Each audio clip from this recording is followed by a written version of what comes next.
नमस्कार दोस्तों, कैसे हैं आप लोग। अभी मैं दफ्तर में बैठा था तो कुछ दर्शकों के कमेंट्स में अपने वीडियो पे देख रहा था।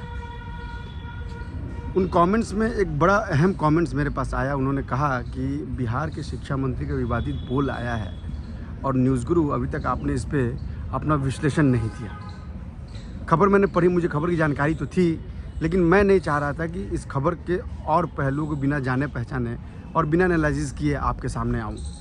लिहाजा मैंने इस पूरी खबर की तहकीकात की, समझा इसको और फिर सोचा कि नहीं, अब अपने दर्शकों के सामने इस खबर का विश्लेषण मैं ज़रूर करूँगा, क्योंकि यह खबर जो है 140 करोड़ हिंदुस्तानियों के आस्था का सवाल है। दरअसल बिहार के शिक्षा मंत्री प्रोफेसर चंद्रशेखर विवादित बोल के लिए जाने जाते हैं और यह नीतीश सरकार के लिए दिन पर दिन मुश्किलें खड़ी करते जा रहे हैं। ये सब एक सोची समझी रणनीति के तहत हो रहा है।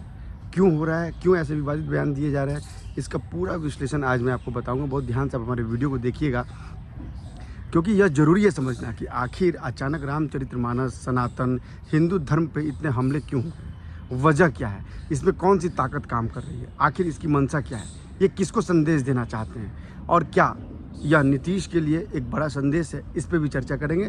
इस पे भी हम जानने की कोशिश करेंगे कि आखिर इसकी वजह में क्या नीतीश कुमार हैं, क्या केंद्र की सरकार है, या कोई बाहरी ताकत है जो लगातार ऐसे चीज़ों को प्रोत्साहित कर रही है, पंप कर रही है समाज में। सबसे पहले जानते हैं कि उन्होंने कहा क्या। उन्होंने कहा कि रामचरितमानस जो है वो पोटासियम साइनाइड मतलब जहर की तरह है। सोचिए, जिस रामचरितमानस को पढ़कर, जिस रामचरितमानस के दोहे को पढ़कर हम सबको शक्तियाँ मिलती हैं, हम सब उसका अनुसरण करते हैं अपने जीवन में और देखते भी हैं कि वो कितना सच के करीब है और उसकी वजह से लोगों के जीवन में कितना परिवर्तन होता है, लोगों को कितनी शांति मिलती है, सकारात्मक ऊर्जा मिलती है।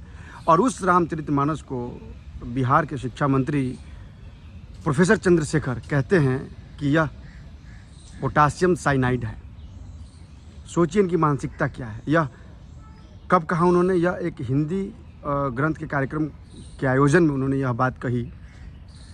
और हैरान करने वाली बात है कि उन्होंने एक दोहे का इस्तेमाल किया जिसमें उन्होंने ये कहा कि जो लोग मूर्ख हैं, गुणी उनकी पूजा की जाए, जो लोग शूद्र हैं, अगर गुणी उनकी पूजा ना की जाए। देखिए यह कितना बड़ा विरोधाभास बयान दे रहे हैं और दोहा पढ़ के उसका अर्थ का अनर्थ निकाल रहे हैं। ये आप ज़रा बताइए, आप समाज में रहते हैं, अगर कोई निचली जाति का आदमी, मैं एग्जांपल दे कहता हूँ, कठिन से कठिन शब्दों में कह रहा हूँ, कठोर शब्दों का इस्तेमाल कर रहा हूँ, अगर वो ज्ञानी है, अगर हमारे शिक्षक अन्य जाति के हैं, हमसे अन्य जाति के और छोटे जाति के हैं, क्या हम उनके चरण छू का आशीर्वाद नहीं लेते हैं? क्या उनको समाज में इज्जत नहीं देते हैं हम? किसने कहा कि जो गुणवान है, जिसके अंदर ज्ञान है, उसको हम उसकी इज्जत नहीं होती, उसको लोग सत्कार नहीं करते? क्या यह एक भ्रम नहीं फैलाना है? क्या एक समाज में वैमनस्य फैलाने वाली बात नहीं है? अब सवाल ये उठता है कि आखिर ये ऐसा क्यों कर रहे हैं। यह हर किसी के मानस में सवाल है, या हर कोई जानना चाहता है कि आखिर ऐसा क्यों कर रहे हैं। तो जो मैंने एनालाइज़ किया, जो मैंने विश्लेषण किया, उसके आधार पर यह कुछ और नहीं, सिर्फ और सिर्फ नीतीश कुमार को डेंट करने की कोशिश की जा रही है। यह जातिगत राजनीति के आधार पर वोट बैंक की राजनीति, तुष्टीकरण है। यह एक खास समुदाय को खुश करने के लिए अपने ही हिंदू ग्रंथों की तौहीन करना, उसके लिए अपशब्दों का इस्तेमाल करना, उसके लिए जहर जैसे शब्द का इस्तेमाल करना, यह बताता है कि इनकी मानसिकता जो है वो सिर्फ राजनीतिक है और ये राजनीतिक फ़ायदा के लिए ऐसे शब्दों का इस्तेमाल कर रहे हैं। दूसरी बात, अगर आप देखें, अगर आप जनता की बात करें तो क्या जनता इस बात को स्वीकार करेगी कि आप जो है रामचरितमानस को गाली दे, चाहे वो किसी भी धर्म, किसी भी जाति का हो? अगर किसी के जाति धर्म ग्रंथ को इस तरह से पोटासियम साइनाइड कहा जाए, तो आपको नहीं लगता कि ये किसी एक खास संवर्ग, किसी खास मकसद से यह बात कही जा रही है, किसी खास चीज़ को खुश करने के लिए यह बात कही जा रही है? हम अगर उस स्तर पे विश्लेषण करना शुरू करें तो फिर सोचिए क्या होगा। अगर पत्रकार उस स्तर पर विश्लेषण करना शुरू कर दे, जिस स्तर पर सोच कर ये लोग बयान दे रहे हैं और जिस तरह से कटघरे में खड़ा कर रहे हैं ग्रंथों को, सोचिए समाज में कैसा मैसेज जाएगा। लिहाजा हम उस निचले स्तर का विश्लेषण तो नहीं करेंगे, लेकिन इतना तो तय है कि जिस तरह से यह बयानबाजी की जा रही है, जिस तरह से यह बयान दिए जा रहे हैं, इसके बहुत राजनीतिक मायने हैं। और लगातार, ये पहली बार नहीं है, लगातार वो बयान दे रहे हैं। वो कह रहे हैं कि जब ऐसा ऐसा कहने पे उनके जीभ को काटने के लिए 10 करोड़ का इनाम है, तो गर्दन काटने के लिए कितने पैसे मिलेंगे और इनाम घोषित किया जाएगा। सोचिए आप किस तरह की बातें, किस तरह की भड़काऊ भाषण जो है वो बिहार के शिक्षा मंत्री और आरजेडी के नेता हैं बयान दे रहे हैं। आप सोचिए जरा इस बात को, ये बहुत गंभीर बात है और इसको बड़ी गंभीरता से लेनी चाहिए। तीसरी बात, आप देखिए कि आप जो बात होती है कि ये किसको मैसेज देना चाह रहे हैं। यह मैसेज देना चाह रहे हैं नीतीश कुमार को, यह बताना चाह रहे हैं कि नीतीश कुमार अब आप अपना बोरिया बिस्तर बांध लीजिए, हम आपके आप हमारे पास आए हैं, हम आपके पास नहीं गए हैं। यह एक क्लियर इंडिकेशन है नीतीश कुमार के लिए। नीतीश कुमार को इतना परेशान किया जा रहा है कि खुद ब खुद वो महागठबंधन से बाहर आ जाएंगे। उसके बाद उनकी छवि डेंट हो जाएगी, तो ना वो राज्य के रहेंगे ना राष्ट्रीय स्तर के नेता रहेंगे। यह कोशिश है आरजेडी की, यह इंटरनल चाल जो है यह आरजेडी की है। और जो आरजेडी के सूत्र हमारे बता रहे हैं, जो जिनसे हमारी बातचीत हो रही, जिनसे हमने बात की, उनके आधार पर नीतीश कुमार जो है वो उनके लिए एक तरह समझिए कि दुश्मन से कम नहीं है। वो नीतीश कुमार को किसी भी तरह से कोई पसंद नहीं कर रहा है। अंदर ही अंदर सारे लोग इनके विरोध में हैं। भले ही लालू यादव और तेजस्वी यादव मीडिया के सामने यह दिखा रहे हैं कि उनके बीच मनभेद नहीं है, लेकिन जो हमारी जानकारी है उसके हिसाब से इन लोगों के बीच बहुत गंभीर मतभेद तो हैं ही, मनभेद भी है, क्योंकि दोनों की विचारधारा अलग है, दोनों की राजनीति का आधार अलग है। दोनों ये दिखाने की कोशिश कर रहे हैं, खास संवर्ग को खुश करने के लिए कोशिश कर रहे हैं कि आखिर उनका वोट जो है उनकी तरफ आए, तुष्टीकरण की राजनीति हो। और इसकी आड़ में वो लगातार जो है हिंदू ग्रंथों को, महाग्रंथों को कहे तो कोई अतिशोक्ति नहीं होगी, उसको लगातार उस पर अपशब्द बोले जा रहे हैं, उस पर प्रहार किए जा रहे हैं। कभी सनातन पर प्रहार किया जा रहा है, कभी ग्रंथों पर प्रहार किया जा रहा है। तो इसका बहुत क्लियर इंडिकेशन है कि सरकार जो है वो पूरी तरह चुनाव के मूड में, और चुनाव के मूड में आने के बाद से वो किसी भी निचले स्तर पे जा सकते हैं। इसकी एक और बड़ी वजह हो सकती है, इसकी वजह एक भी हो सकती है कि उन्हें ये लग रहा हो कि उनकी हार जो है वो बहुत नज़दीक है, वो जीत नहीं पाएंगे, लिहाजा वो इस तरह का असामाजिक विचार समाज में फैलाने की कोशिश कर रहे हैं, हिंदुस्तान में फैलाने की कोशिश कर रहे हैं।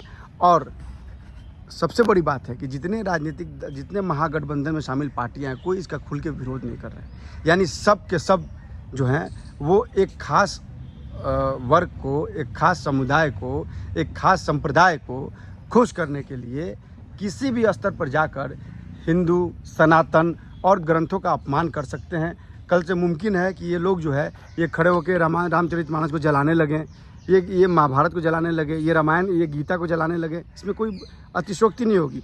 कुछ दिनों बाद ये जबरन जो है सबको जो है वो कहने लगे कि आप हिंदू नहीं हैं, आप बौद्ध हैं, आप जैन हैं। ये एक तरह से प्रोपेगेंडा फैलाया जाएगा, ये नैरेटिव नहीं, प्रोपेगेंडा फैलाया जाएगा, ताकि लोगों के मन में यह विचार आए कि भाई लोग एक दूसरे से लड़े, एक दूसरे के अंदर जो है वो कटुता आए। लोग जो है जो सद्भाव से जीना चाह रहे हैं उनके अंदर वैमनस्य आ जाए। और वैमनस्य का फ़ायदा सीधा आपको पता ही राजनीतिक स्तर पर क्या होता है, वोट बैंक होता है। वोट पोलराइजेशन करेंगे, और अगर इससे भी असफल हुए तो इसके निचले स्तर पे भी जाके कुछ भी कर सकते हैं। ऐसी इनकी मानसिकता और जो इनके बयानबाजी हो रहे हैं, वो लगातार इन बयानों से यही तो समझ में आ रहा है कि आप बताइए कि आपके रामचरितमानस को, हिंदुओं के रामचरितमानस को लगातार इस तरह से प्रहार किया जा रहा है।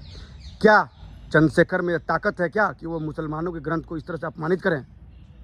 क्या वो बौद्ध धर्म के ग्रंथों को अपमानित कर सकते हैं? क्या वो जैन धर्म के ग्रंथों को अपमानित कर सकते हैं? उसके लिए शब्दों का इस्तेमाल कर सकते हैं? नहीं कर सकते हैं। लिहाजा आपको, हमको, सबको ये समझना होगा कि इसके पीछे की मंशा क्या है, ये ऐसा क्यों कर रहे हैं। क्योंकि हम सहिष्णु हैं, हम रिएक्टिव नहीं हैं, और जिस दिन हम रिएक्टिव होंगे उस दिन इनकी बोलती बंद हो जाएगी, उस पर कटाक्ष करना बंद कर देंगे। मैं दावा करता हूं कि बिहार के शिक्षा मंत्री अगर दूसरे संप्रदाय के ग्रंथों के बारे में बोले तो उनके ऊपर जो विपत्ति आएगी और जो उनके साथ बीतेगा वो वही समझ सकते हैं। वो जानते हैं ये सब बयान जो है सोची समझी चाल के तहत दी जाती है, जानबूझ के दी जाती है, और पूरे होशो हवास में ये बयान दिए जाते हैं। लिहाजा इस बयान का अगर हम विश्लेषण भी करें तो विश्लेषण का एक स्तर होना चाहिए, और वो स्तर यह है कि इस बयान के जरिए ये लोग राजनीतिक तुष्टीकरण कर रहे हैं। एक खास संप्रदाय, एक खास समुदाय को खुश करने के लिए ऐसे बयानबाजी किए जा रहे हैं, और इस बयान के आधार पर ये जो है लोगों में एक तरह से बंटवारे की भावना को और पंप कर रहे हैं। सोचिए इस समय देश जो है वो विकास कर रहा है, हर स्टेट जो है वो विकास की तरफ अग्रसर है। कोरोना की मार से लोग, इकोनॉमिक सिस्टम डाउन है, लोग आर्थिक तंगी से अभी बहुत पूरी तरह से उभरे भी नहीं हैं, और यह इस तरह के बयानबाजी करके देश का माहौल ख़राब करना और अंतर्राष्ट्रीय स्तर पर भी देश की छवि को ख़राब करना कितना जायज़ है, ये आपको समझना होगा। आप हमारे वीडियो को लगातार लाइक कीजिए, सब्सक्राइब कीजिए और अपने कमेंट भी जरूर दीजिए, क्योंकि आपके कमेंट से हमें बहुत कुछ समझ में आता है। जैसे मैंने ये वीडियो एक दर्शक के कमेंट के आधार पर ही बनाया और ये सोचा और मैंने इसका विश्लेषण किया, और तब मुझे लगा कि नहीं, इस जो दर्शक ने हमारे मांग की है, दर्शक सुधी ने जो कहा है बात को, उसको हमें वीडियो के रूप में आपके सामने रखना चाहिए, अपना विचार रखना चाहिए और ये आपके ऊपर छोड़ना चाहिए कि आपको ये वीडियो कैसा लग रहा है। आप कमेंट के जरिए हमें ज़रूर बताएं। नमस्कार।